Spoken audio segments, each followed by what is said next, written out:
The distress call. The twin suns of Kelhara Prime cast golden light across the crystalline cities below. Ambassador Thesson stood at the observation deck of the High Council Tower, watching her people go about their daily lives.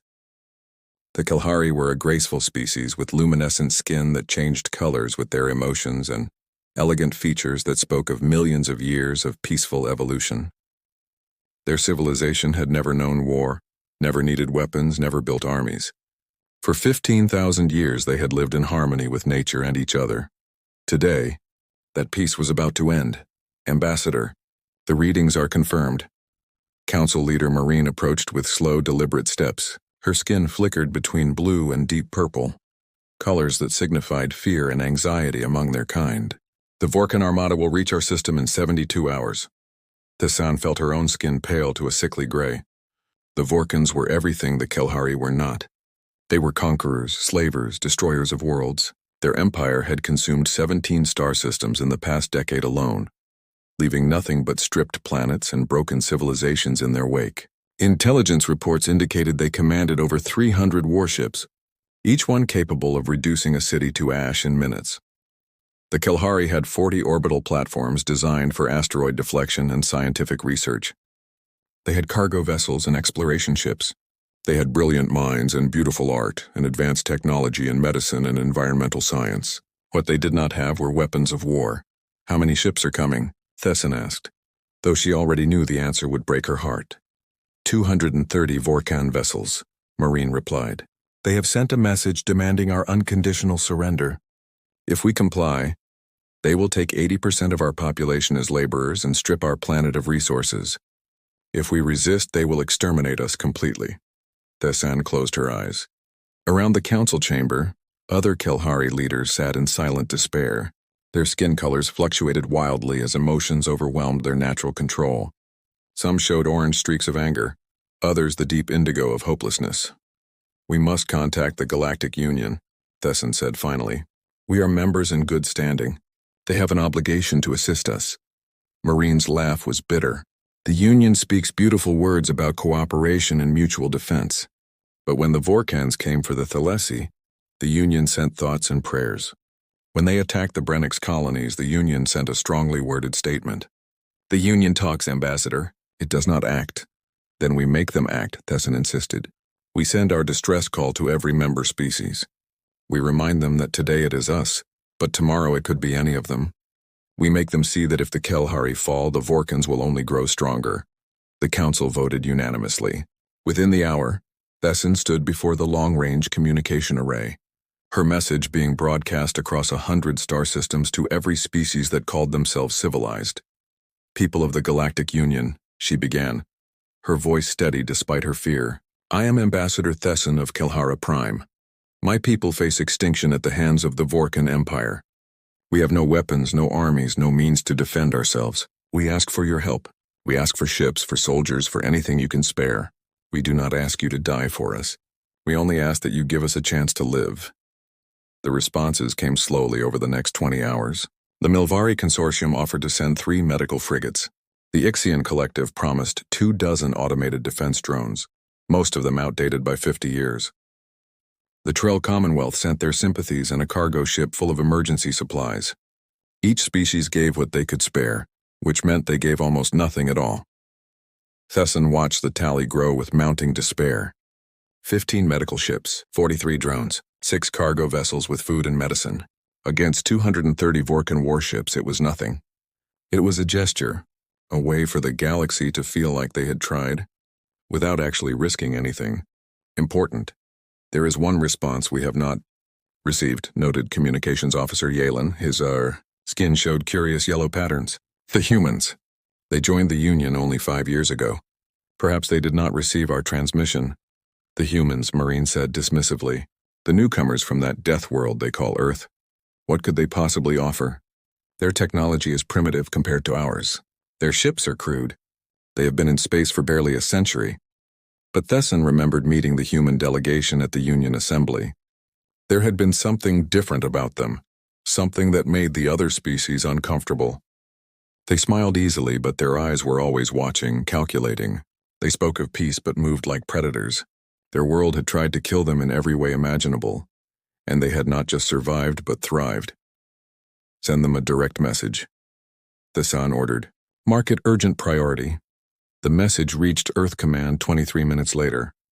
Commander Sarah Chen was reviewing supply manifests when the alert flashed across her screen. She read the distress call twice, then immediately opened a channel to Admiral Marcus Webb at Earth Defense Headquarters. Admiral, we have a situation, Chen said without preamble. The Kelhari are about to be wiped out by the Vorkan Empire. They are asking for help. Admiral Webb was a veteran of the Resource Wars, a man who had fought in the asteroid belt when pirate factions tried to strangle Earth's expansion into space. He had gray hair and scars and eyes that had seen too much death. What are the Kelhari to us? He asked.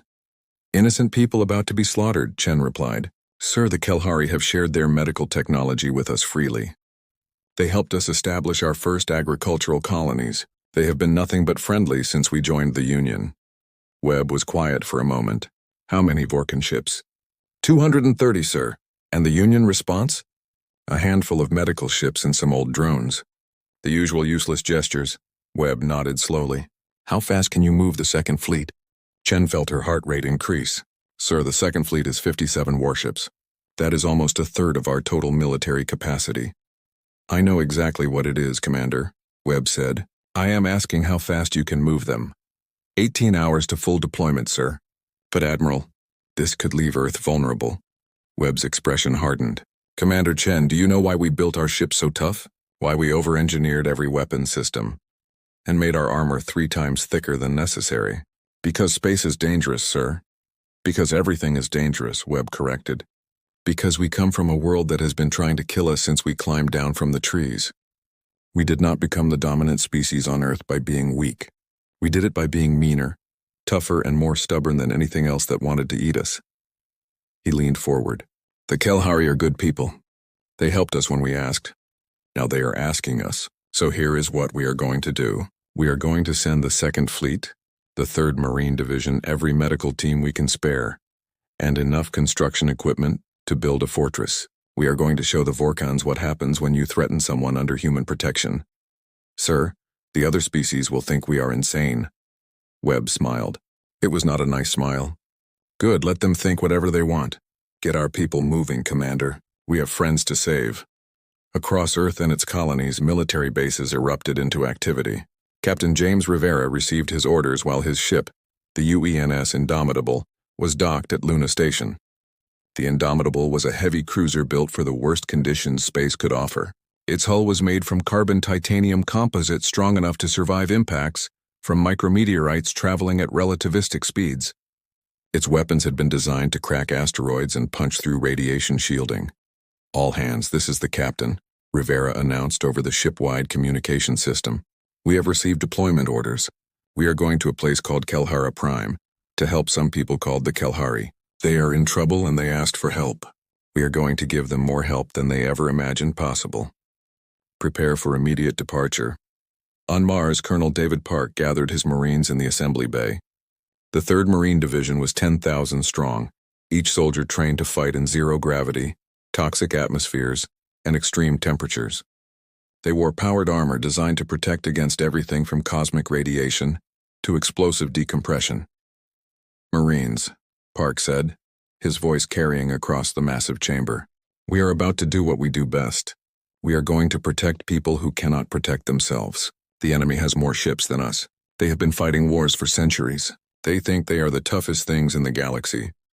He paused. They have never fought anyone from Earth. Let us go teach them. What a mistake that is.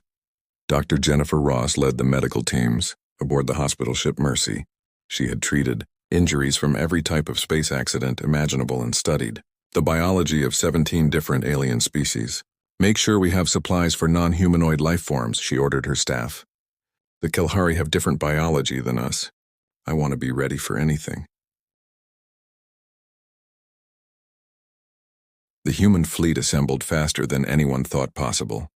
57 warships, 93 support vessels, 10,000 Marines, 5,000 engineers and medical personnel, and enough supplies to sustain operations for 6 months. It was the largest deployment of human military force since Earth had joined the Galactic Union. On Kelhara Prime, Ambassador Thesson received a response from Earth Command. She expected it to be like the others, a polite message offering 1 or 2 ships and best wishes. Instead, the message was brief and direct. Ambassador Thesson, this is Admiral Marcus Webb of Earth Defense Command. We have received your distress call. Help is coming. ETA 16 hours. Hold on. 16 hours. The humans would arrive more than 2 full days before the Vorkans, and they had said help was coming, not that they were sending a ship or 2. Thesson felt hope stir in her chest for the first time since this nightmare began. What do you think they are sending? Marine asked. Maybe a small patrol force? 10 ships. Thesson thought about the humans she had met, about the quiet intensity in their eyes and the way they moved. I think we are about to find out what kind of species survives on a death world, she said softly. 14 hours later, the Kelhari orbital sensors detected the incoming fleet. Thesson stood in the command center as the numbers appeared on the display screens. Her skin went completely white with shock. 150 vessels, the sensor operator reported, his voice shaking.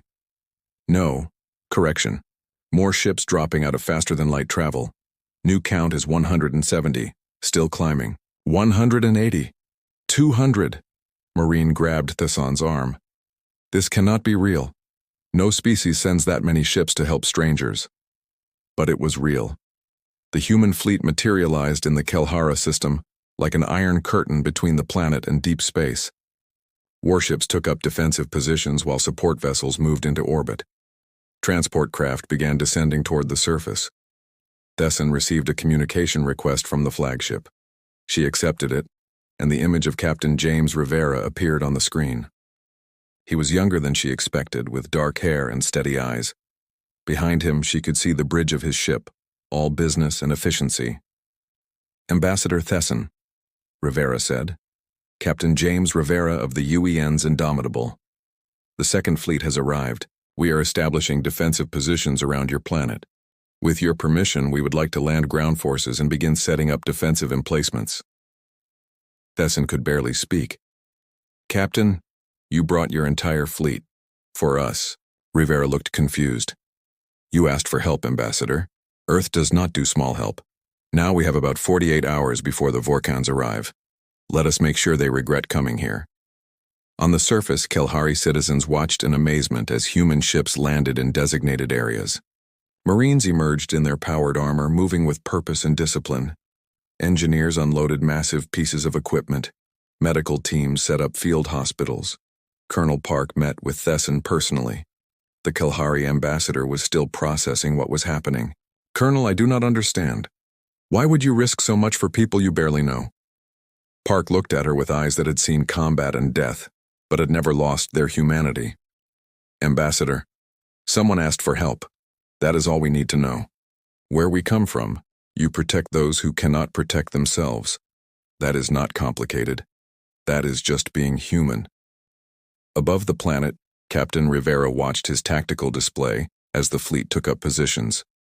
His weapons officer, Lieutenant Sarah Kim, studied the data on Vorkan vessels. Captain, their ships have superior numbers but inferior armor and weapon systems. Our ships were built to handle Earth's solar radiation and asteroid impacts. Vorkan hulls will not stand up to our weapons. Good, Rivera said. When they arrive, I want them to understand something immediately. They picked the wrong planet to attack. The galaxy was about to learn a fundamental truth. When you threatened someone that humans called friend, you were not facing a single species. You were facing the entire accumulated fury of a species that had clawed its way to the top of the food chain on the most dangerous planet in known space. The Vorkans were coming, but the Deathworlders were already here, and they had not come to negotiate. When Deathworlders defend, the Vorkan war fleet emerged from faster-than-light travel at the edge of the Kelhara system, with all the arrogance of conquerors who had never known defeat. 230 warships arranged themselves in attack formation, their hulls black as the void between stars, bristling with weapons designed to break cities and shatter hope. On the bridge of the flagship Eternal Dominion, Supreme Commander, Vrekesh studied the tactical display with satisfaction. The Kelhari would surrender within hours, perhaps without a shot being fired. They always did. Peaceful species understood that resistance meant extinction. Better to submit and survive as slaves than to die as heroes. Commander, we are detecting vessels in orbit around the target planet, reported his sensor officer, a younger Vorkan with dark red scales and eager eyes. Multiple contacts. Appears to be the Galactic Union response fleet. Rekesh laughed, a sound like grinding metal. The Vorkans were massive beings, standing nearly 3 meters tall with thick armored hides and powerful limbs.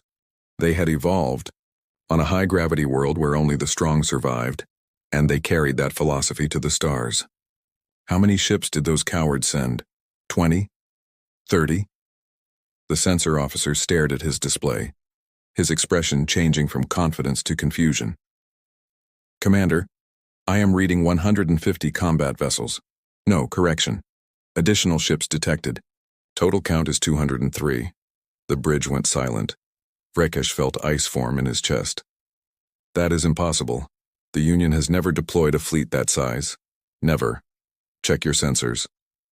Sensors are functioning correctly, Commander. The ships are real. They are positioned in a complete defensive sphere around Kelhara Prime. Analysis indicates they are not standard Union designs. These vessels appear to be from a single species. The officer paused. Computer identifies them as human vessels, sir. Humans? Rekesh had heard the name mentioned at the last Union assembly. A new species from some backwater system. Primitives who had barely left their own star system. What could humans possibly have that would threaten us? Scan their ships. I want to know what we are facing. The tactical officer worked his console, pulling up detailed scans of the human fleet. What he found made no sense. Commander, these ships are built strangely. Their armor is incredibly thick, much denser than standard military vessels. Hull composition appears to be some kind of carbon-titanium alloy, reinforced with ceramic plating. Power readings indicate fusion reactors far more powerful than their ship size should require. Weapon systems are kinetic-based, using magnetically accelerated projectiles rather than energy weapons. Rekesh studied the data.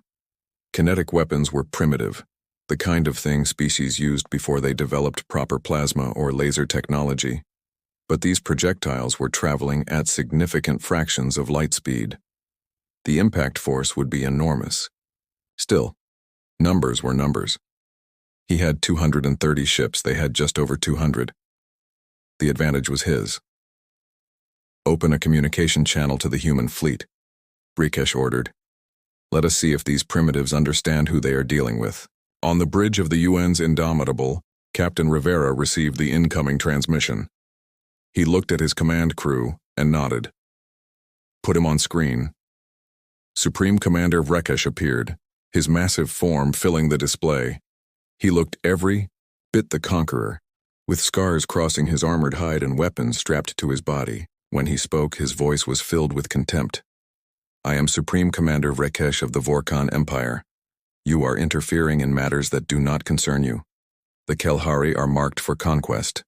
If you withdraw now, we will allow you to leave in peace. If you resist, we will destroy your fleet and add your worlds to our empire. You have one of your hours to decide. Rivera stood up slowly from his command chair. He was significantly smaller than the Vorkan commander, but his eyes held something that made even Rekesh pause. There was no fear there, no hesitation, only cold calculation. Commander Rekesh, I am Captain James Rivera of the United Earth Naval Ship Indomitable.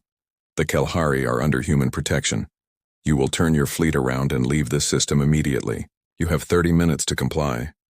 Rekesh stared at the human in disbelief, then laughed. You think your crude ships can stand against the might of the Vorkan Empire? We have conquered 17 systems. We have destroyed civilizations older than your species. What makes you think you can stop us? Rivera's expression did not change. Commander, you asked what makes me think we can stop you. The answer is simple. We come from a planet that has been trying to kill us since the day we evolved.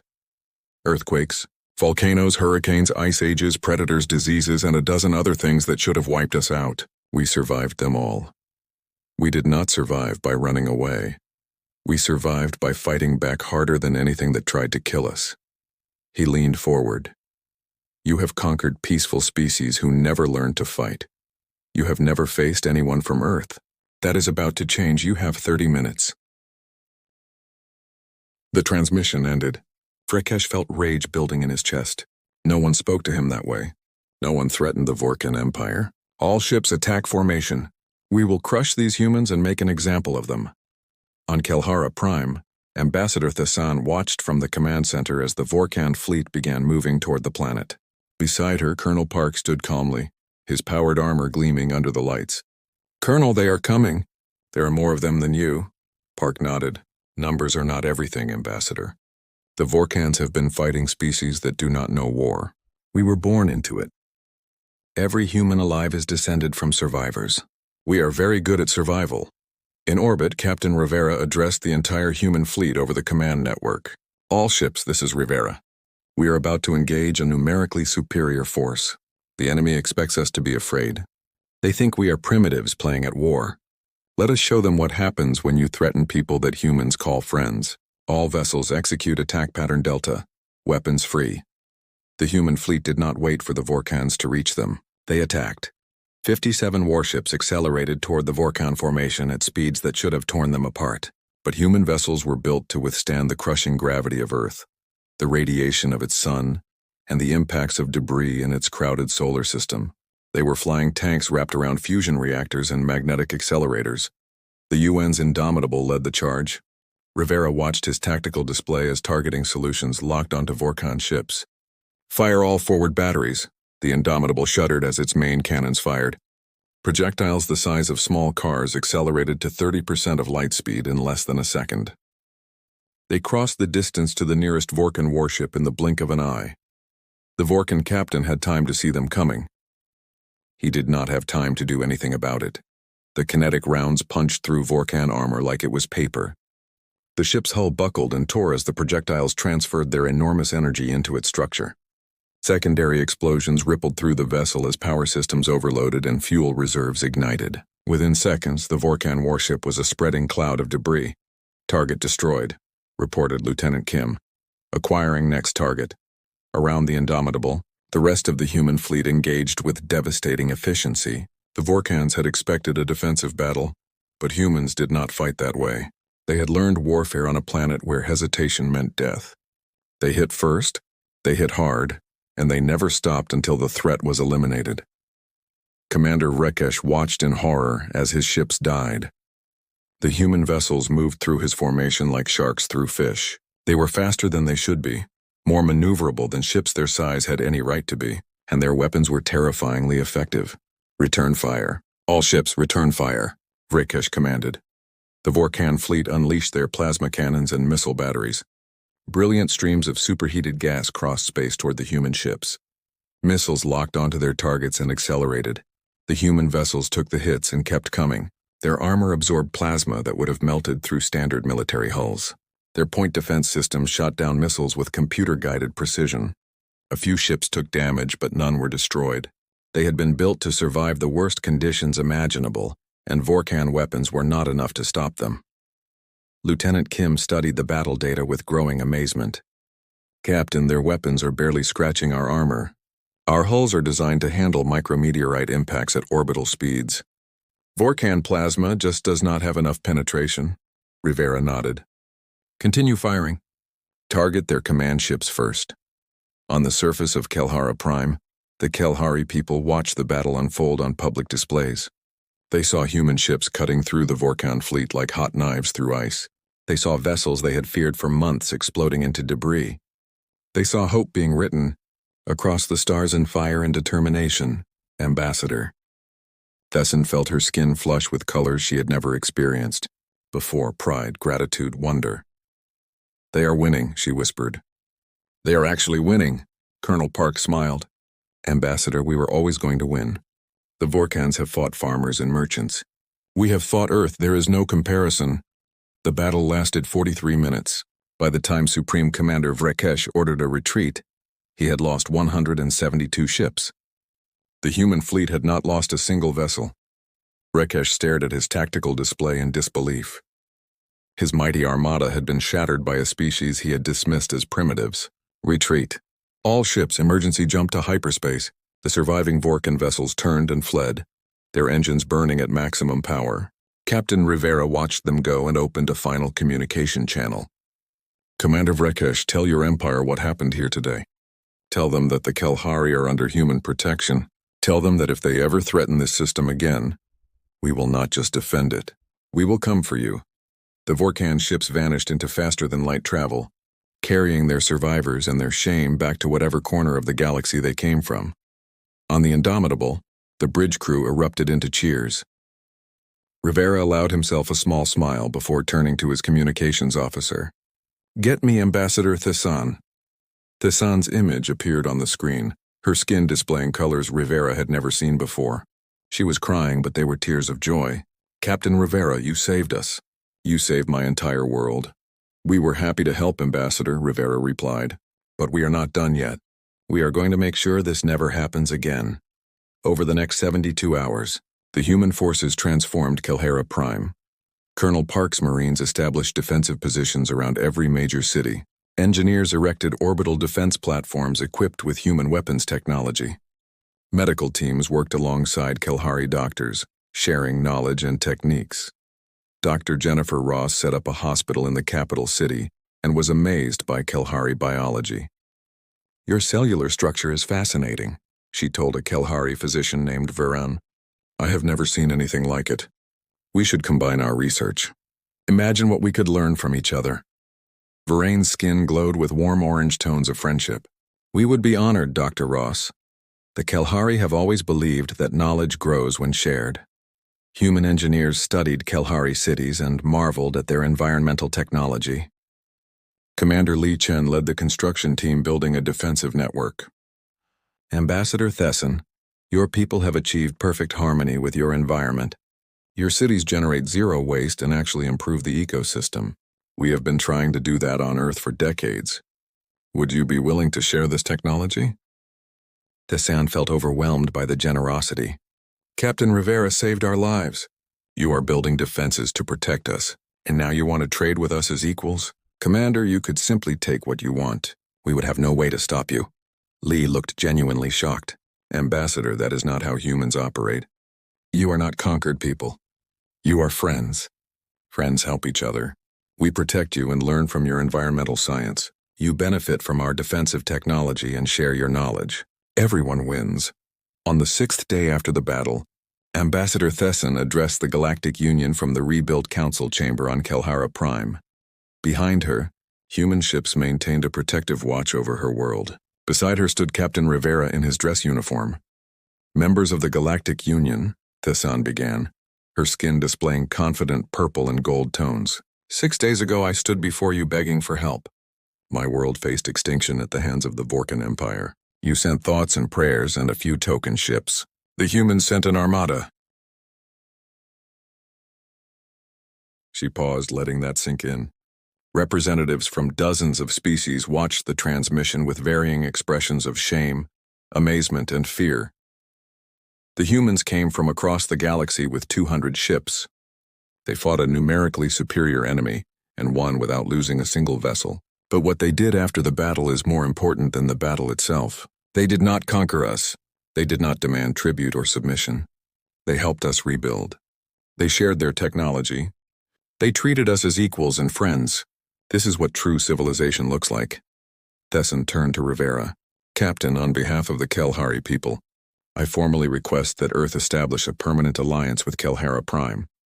We wish to learn from you, to trade with you, and to stand beside you as partners in the galaxy. Rivera smiled and extended his hand. Thessan took it, her luminescent skin glowing with warmth. Ambassador, Earth would be honored to call the Kelhari our friends. The transmission ended. Across the galaxy, species that had ignored the Kelhari distress call now watched with new understanding. Humanity had announced itself not as conquerors but as protectors. They had shown that they possessed not just military might but something more valuable, the willingness to use that might for others. On Earth, Admiral Webb watched the transmission from his office. Beside him, Commander Chen smiled. Sir, we just changed the entire political landscape of the galaxy. Webb nodded. Good. The Vorkans have been terrorizing peaceful species for too long. Maybe now other predators will think twice before attacking the innocent. and maybe peaceful species will stop thinking that strength and virtue cannot coexist. Back on Kelhara Prime, Captain Rivera stood on a balcony overlooking the Crystal City. Colonel Park joined him, carrying 2 cups of Kelhari tea. "Quite a view, Captain." "It is," Rivera agreed. "Colonel, do you think the other species understand what happened here?" Park sipped his tea and considered the question. "Some do, some never will. But the important thing is that the Kelhari understand, and the Vorkans understand. One group learned they have friends who will fight for them. The other learned there are consequences for being predators. Command wants to establish a permanent base here," Rivera said. "The Kelhari have agreed. We will have a human presence in this sector indefinitely." "Good," Park replied. "The galaxy needs to see that humans keep their promises. We said we would protect the Kelhari. We meant it." Below them, human and Kelhari children played together in the gardens. Engineers from both species collaborated on new projects. Medical teams exchanged research. It was the beginning of something new in the galaxy. A partnership built on mutual respect rather than dominance or submission. Ambassador Thesson found them on the balcony and joined them at the railing. "Captain Colonel, I have a question I must ask. Why do humans care so much about strangers? Most species in the galaxy only help their own kind." Rivera and Park exchanged glances. Finally, Rivera spoke. "Ambassador, on Earth we have a saying. All it takes for evil to triumph is for good people to do nothing. We learned that lesson the hard way over thousands of years of history. We learned that when you see someone in trouble and you can help, you have a moral obligation to act. That is what separates civilization from barbarism," Park added. "Plus, where we come from, you judge people by how they treat those who cannot fight back. The Kelhari could not defend yourselves against the Vorkans. That did not make you weak. It made you our responsibility. That is just what humans do." Thesson felt her skin glow with every positive emotion her species could express. "The galaxy is better because you are in it." Rivera smiled. "The galaxy is better because there are people like you in it. People worth protecting. We just made sure everyone knows it." As the twin suns set over Kelhara Prime, 3 figures stood together on the balcony, representatives of 2 species from opposite sides of the galaxy who had become friends. Above them, human ships maintained their eternal watch. Silent guardians proving that the strongest weapons in the universe were not built from metal and fire, but from courage, compassion, and the unshakable belief that the strong have a duty to protect the weak. The Vorkans had learned what happens when you threaten someone under human protection. The Kelhari had learned that they were no longer alone.